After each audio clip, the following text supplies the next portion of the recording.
Today mga ka-DIY, meron tayong in-order na battery sa Igan Solar sa EDSA Caloocan.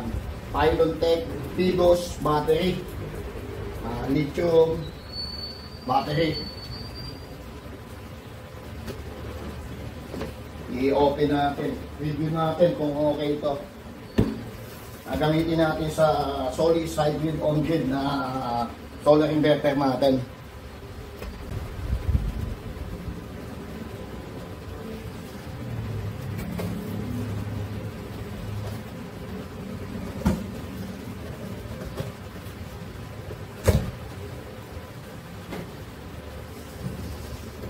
Okay, ito yung ating manual.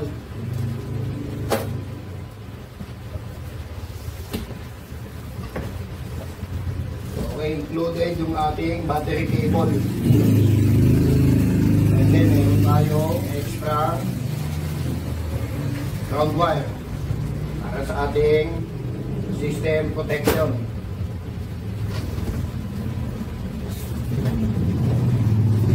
Okay, bracket.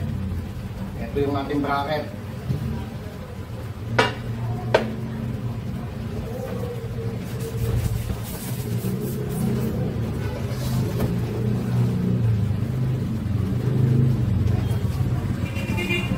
Okay, ito yung ating mga smoke.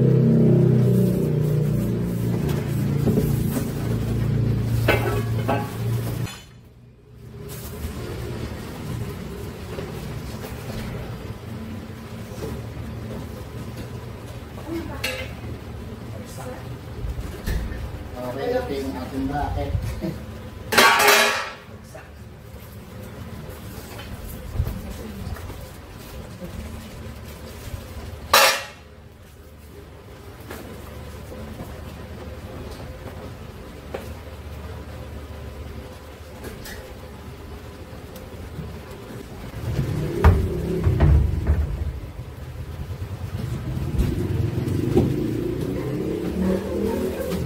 Okay, ito yung ating wall bracket ng ating Pylontech battery. Gagawin natin, install natin siya dito sa wall. Okay, connected na yung ating wall bracket. Ito yung slot. Ayan. And then dito yung sa gilid ng battery. Ito yung bracket niya sa gilid. And then dito yung slot. Dito nakasabit yung bracket ng battery natin. Okay, etong hook ng bracket natin. Eto. Dito natin i-attach sa slot. O dito natin i-install. Amount na natin dito sa wall yung ating Pylontech battery. Okay, connected na yung ating battery doon sa kanyang slot.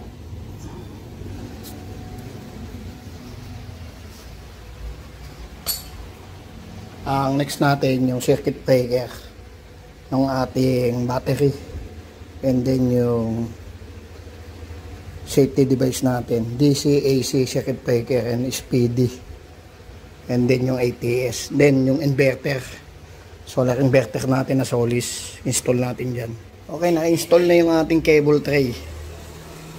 Next natin yung cover. Putulin natin yung mga cover natin.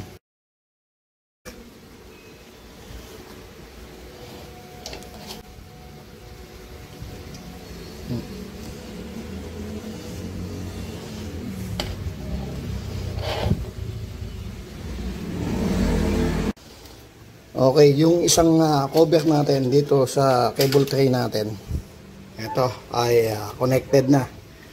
Ayan. Okay, ang lalagyan natin itong nasa gilid, and then ito. Pagsasamahin natin dito yung Solis at yung SRLE na solar inverter natin. Ayun, papasok natin dito sa loob. Okay, isa na lang. Puputulin natin. And then ito, puputulin natin dito. Okay, isa na lang. Puputulin natin. And then ito, puputulin natin dito. Okay na yung ating cable tray.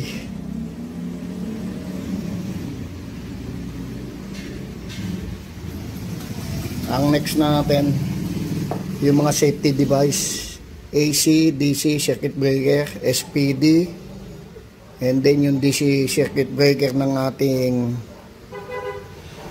battery. Ito. And then yung ating ATS.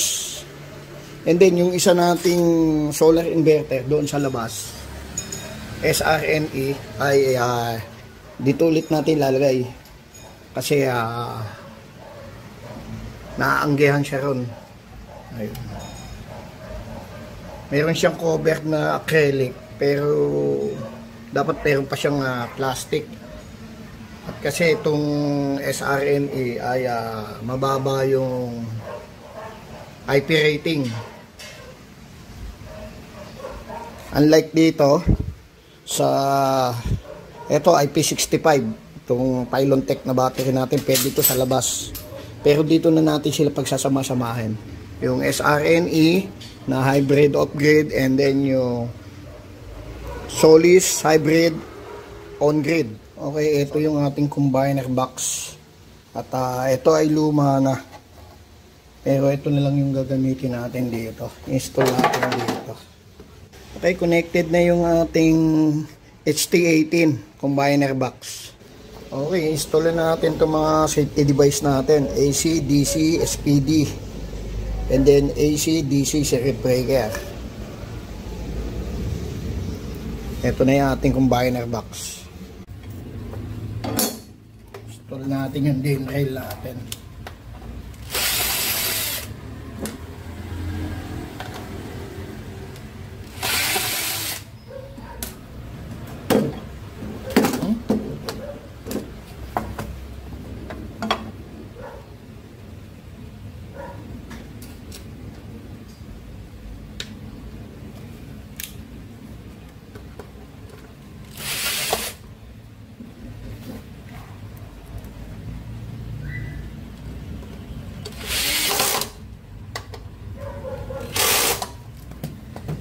Connected na yung DC circuit breaker natin para sa battery. Okay, naka-install na yung bracket. Ayan ang bracket natin para dito sa ating Solis hybrid on-grid. Okay, connected na yung ating Solis hybrid on-grid.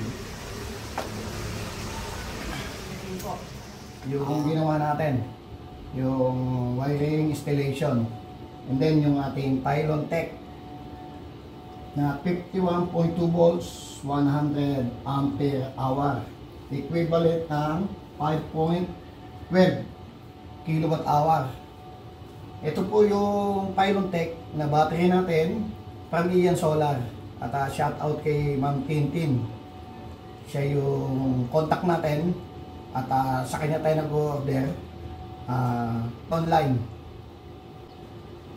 May message lang po tayo, and then magbabayad tayo through GCash. And then ito pinadala sa Lalamove. At for sharing po, yung ginawa natin ay kinabit na natin yung battery. Connected na po siya. At charging na po yung ating battery. And then ito yung SRNE ay dati na nating previous video natin ay kasama siya.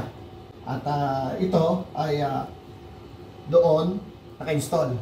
And then inilipat natin dito, transfer, para hindi mabasa ng ulan. At laging muulan. Wednesday, July 23, 2025, 11:57 AM. Ngayon po, ipakita ko sa inyo yung ginawa natin dito. Ang additional lang dito, yung sun tree. Yung sun tree ay in-order natin sa Lazada. Ito yung DC isolator para sa PB natin. If ever na magagalaw kayo dito, mag-o-off lang tayo doon sa ating DC isolator para wala tayong short circuit. If ever na may magdikit at naka-power off tayo doon sa DC isolator. Ang isa pang additional na dinagdag or additional na kinabit na install ay yung power voltmeter ni backup. Yung backup load ay mayroong connected na power voltmeter. Dito sa setup natin, ang ating PB1 or first string ng PB natin, PB module, ay nakaparallel. Dito connected yung ating first string. Parallel na dalawang 630 watts gain ko dito sa SRNE. And then yung ating hybrid on-grid solar inverter na Solis, ang kanyang PB ay 10 pieces naka-series. At mababa ang voltahe makukuha natin dahil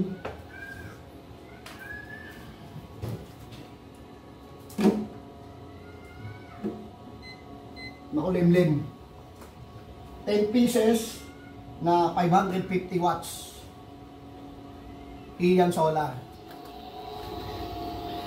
At makulimlim, may bagyo. Ang voltage ng PB natin ay ito.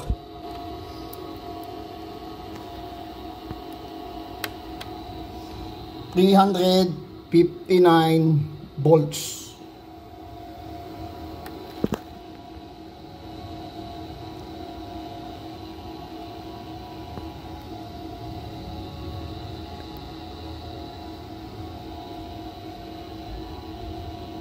...360 volts DC yung ating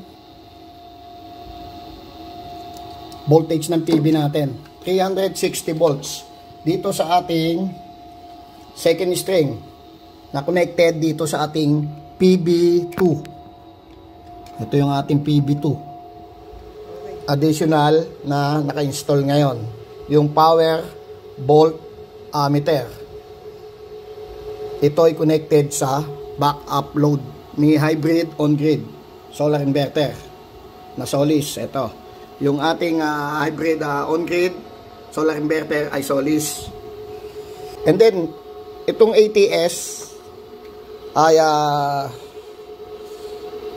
yung last na-install natin siya. Ang backup niya ay mains voltage ito. Ngayon ang backup niya ay connected sa backup load ni hybrid on-grid solar inverter. Ito ay from backup load.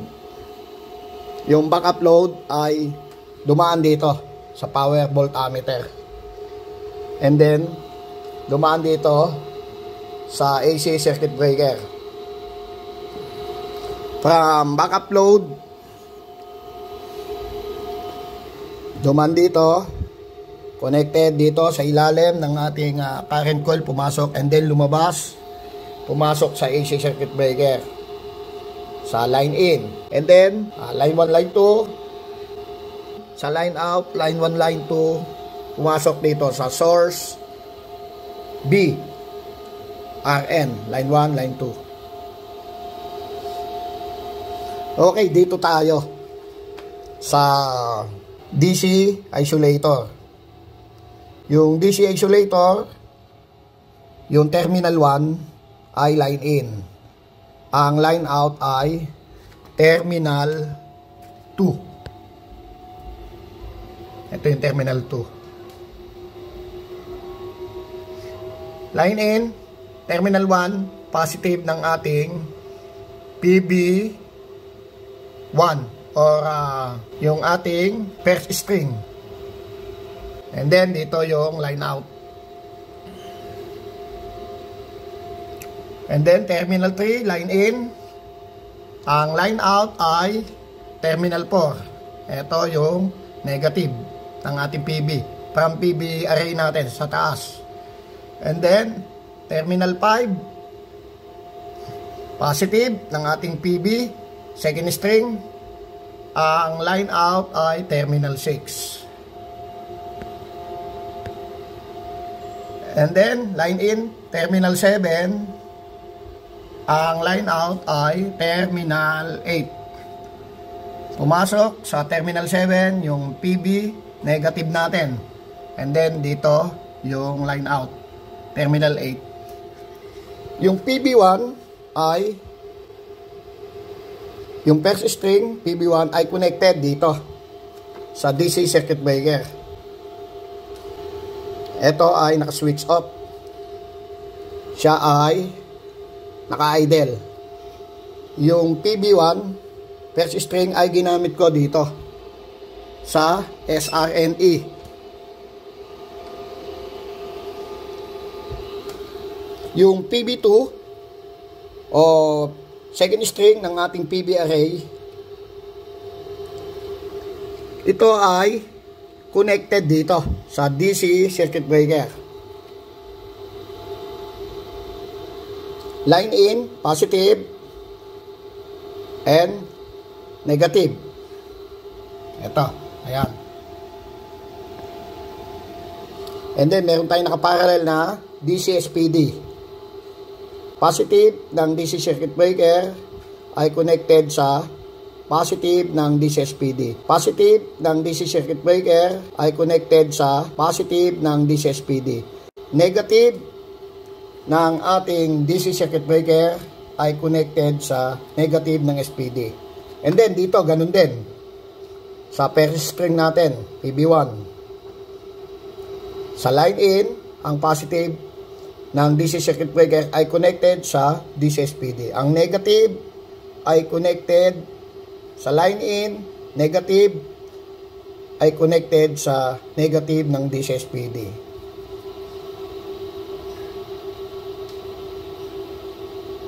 Yung PB2 or second string ay connected sa PB2.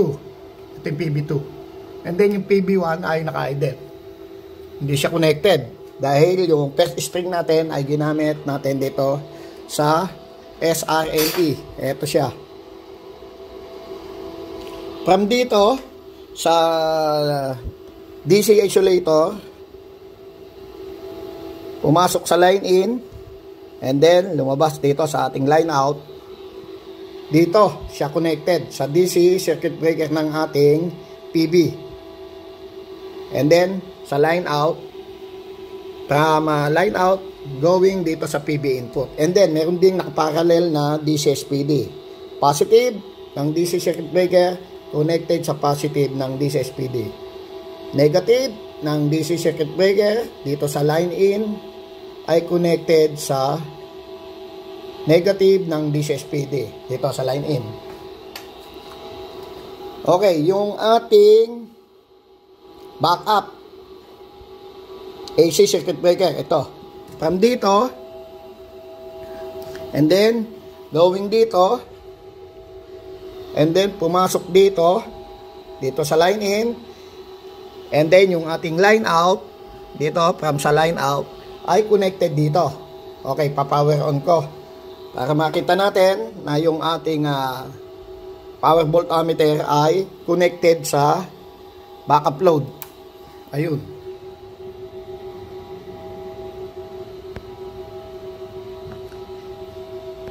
Si backup load ay walang load. Ayan. Wala siyang connected na load. Dito siya connected. Walang load dahil yung ating ATS ay nasa source A. Ito ay from AC out ni SRNE. Ito. AC out ni SRNE ay connected dito sa line in ng AC circuit breaker. Line 1, line 2 or line neutral. Sa line out connected Sa line out ay connected ang ating source A, RN.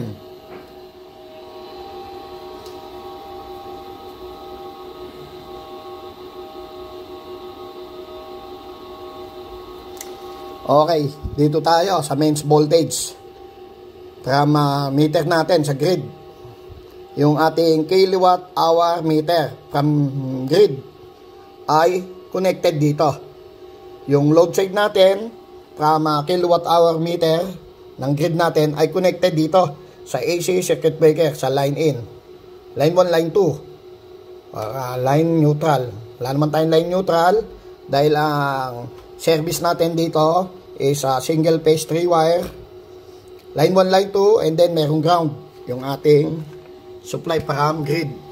And then yung ating line out, line 1, line 2 ay interconnected dito sa ating grid side. Ito yung ating grid side. Hybrid solar inverter. Line 1, line 2 or dito ay naka-indicate line neutral ay connected dito sa ating AC circuit breaker.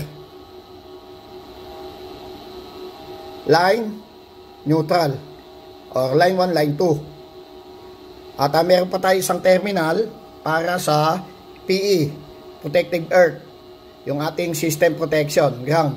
Ito yung ground natin, yung green cable, ayan. Ground natin, yan ay PE, protective earth, connected dito. And then yung ating ground ay connected doon sa baba, sa grounding rod. Nakabaon sa ating lupa. And then yung ating grid side, yung isang, eto, yung isang phase natin, line 1, ay dumaan dito sa power voltmeter. Siya yung magme-measure, magmo-monitor nung power or current, ayan, and then voltage 240, 1.62 ampere, 369 watts. Dito dumaan yung ating grid side. Eto sa ilalim, pumasok sa current coil, and then dito sa line in ng AC circuit breaker. Ang AC circuit breaker natin ay RCBO. Ayan, meron siyang plus SPD, Surge Protective Device.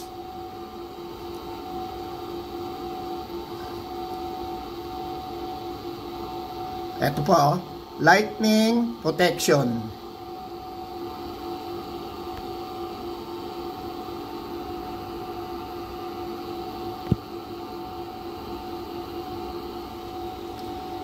Yung grid side, line 1, line 2 or line neutral is connected sa mains voltage, line 1, line 2. Ito yung ating from load side ng ating metro or kilowatt hour meter ni grid.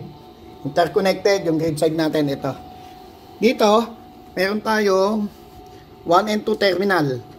Connected ang ating CT. Yung CT natin, ito ginamitan ko ng Cat 6 cable, Cat 6. Ito yung ginagamit sa internet. Ngayon, ito ay connected sa load side ng ating kilowatt hour meter metro ni grid sa load side. Connected sa load side ni grid, ni meter grid, or connected sa kilowatt hour meter natin sa load side.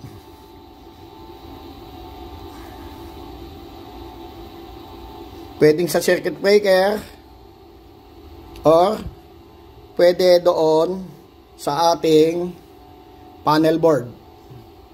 And then meron tayo ditong positive, negative.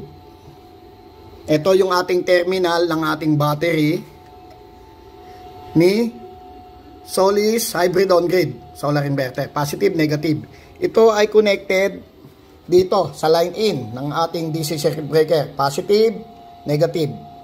And then ang line out, positive, negative. Connected sa ating Pylon Tech battery. Negative, positive. Ito yung ating battery cable, negative, positive, connected dito sa terminal ng ating battery. And then meron tayong ground, itong stripe na yellow green ground, connected dito, and then connected sa grounding rod natin sa baba.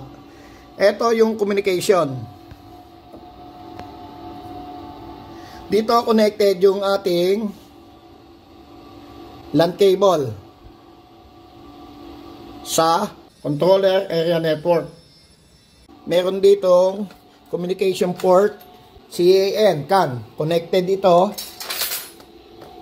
Yung ating LAN cable ay from dito sa BMS.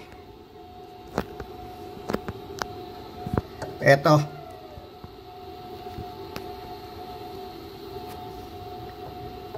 Ayun.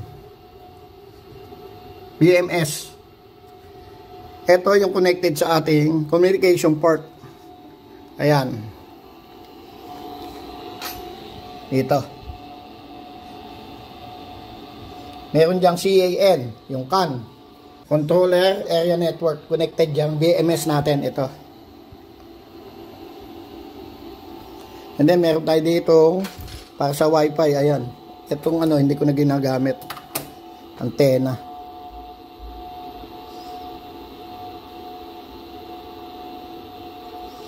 Ito yung dati nating setup.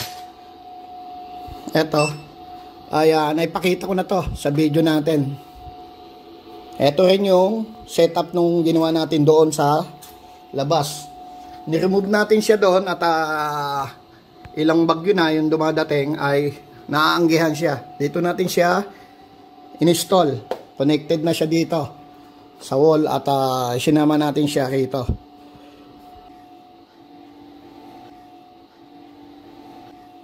And then, ito yung mga ginamit nating tools, ano? Ayan. Pakita ko sa inyo yung mga tools natin na ginamit. Portable drill. And then, itong ating portable angle grinder. And gumamit tayo ng soldering iron. And then, yan yung mga screwdriver, Phillips, cutter, crimping tools. Ito yung wire stripper. Ito, press wire stripper yan. And then, meron tayong multifunctional bender ng wire. Pang bend. And then, may sama siyang wire stripper. Long nose. And then, yung pliers natin. Then, meron tayong ano, ito, in-order natin sa ano, sa Lazada. Yan. Ano lang yan, imitation na cordless drill driver. Ayan. Dalawa, ito. Sa Lazada din yan. Then, multimeter. Need natin ng multimeter para alam natin yung dulo-dulo ng mga wire natin, mga termination. At bago tayo mag-switch on or power on, mag-voltage check tayo. And then, meron tayo martilyo at level. Ayan, eskwala. Para dun sa mga ating ano, cover ng ating cable tray. And then, yun yung mga naiwan nating ano, AC, DC, circuit breaker, SPD. Yung mga natira. And then, yung mga ginamit nating wire, cable, PV cable, mga conductor natin, na AC and DC wire. Ito yung DC wire natin, DC cable. Yung ginagamit natin sa battery. Ayan. Meron tayong 25 mm square yung diameter. And then may mas laki pang sukat. Ito yung santry, 800 pesos. And then yung ating combiner box na HT18 ay 800 pesos sa iyon solar. And then mga cable tie. Ayan. Cable tie.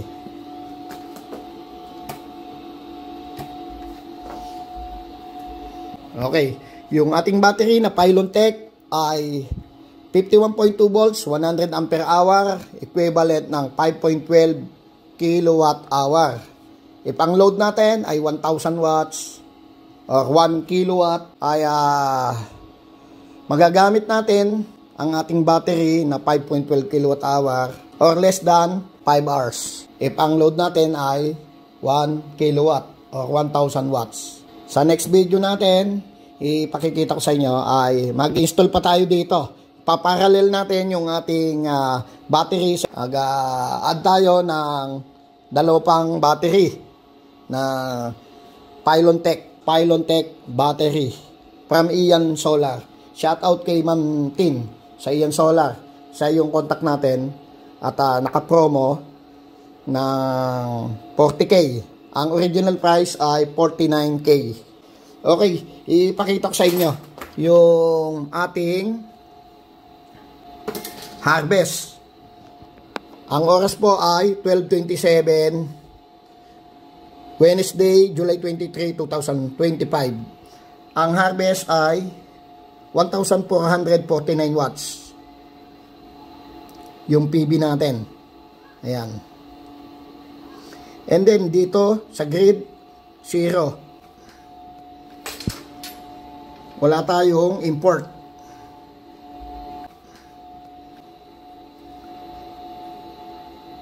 And then ang grid load natin ay 1,444 watts. Sa backup load ay wala tayong connected na load.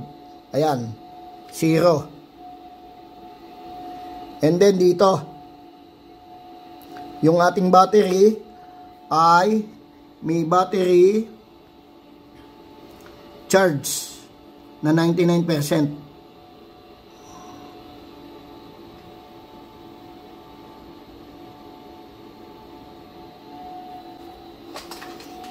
Okay, itong SRNE ay ayan yung kanyang battery 26.8 yung ating battery voltage, and then yung charging current ay 20.8 ampere, and then ang load natin ay 188 watts lang. Kaya yung ating power ay sa battery pumapasok dahil wala tayong load. Ang load natin ay mababa, 188 watts. Yung battery ni SRNE ay nandito sa labas. Ayun. Nakabalot ng packaging tape. Dito sa hybrid solar inverter natin, meron nagtatanong sa atin na bakit yung kanilang harvest ay mahina.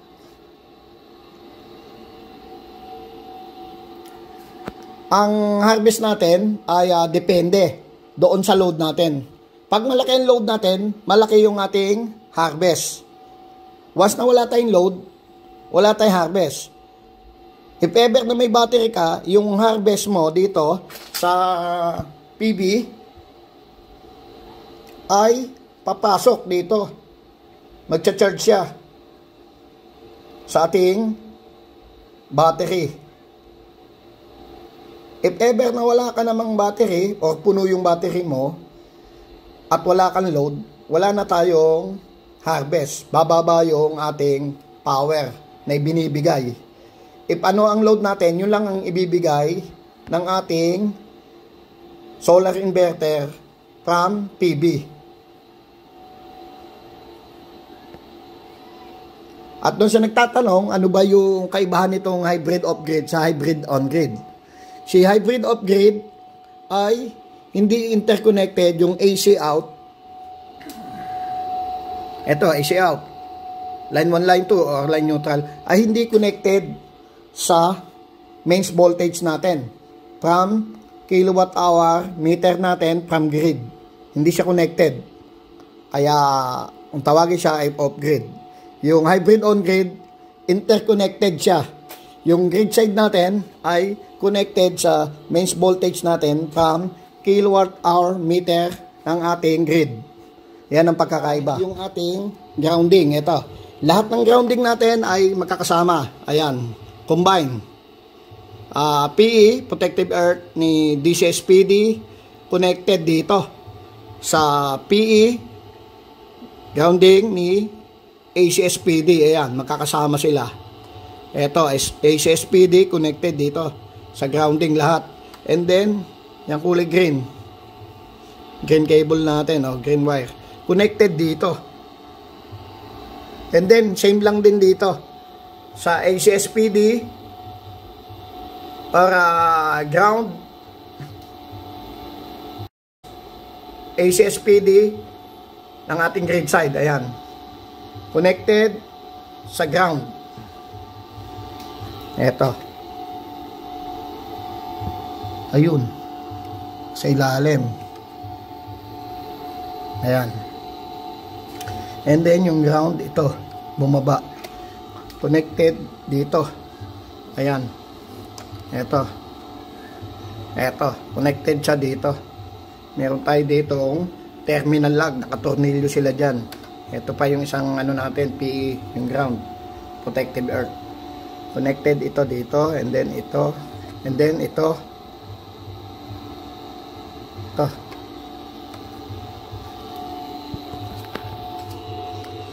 Okay. Maraming salamat po. At naipakita ko sa inyo yung setup natin.